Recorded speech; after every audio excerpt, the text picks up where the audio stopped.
Hi everyone! Sinigang naman po tayo for today. Yan po, meron ng oil. Ito na yung garlic. Yan po, sinunod ko na yung sibuyas. Kamatis. Yan, ilagay na natin ang baboy. Lagay ko na din po yung patis. Lagay na rin tayo ng patis. Oops, okay na. Takpan po natin.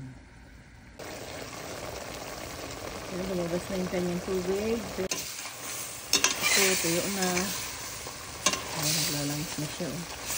Sabigan na po natin siya. Ayan po.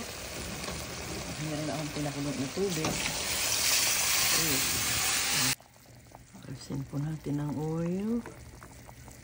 Lalagay na po natin yung gabi para pagpalambot natin na ay kasi ito yung magpapalapot yan at magpapasarap. Lagay naman natin yung ilang pirasong maani ko din yan sa garden ko eh. Ilalagay ko lang yan sa freezer. Yung okra, lagay na rin natin sili para magka-masalas natin yung lapot po ng sabaw. Lagay po natin ang kangkong.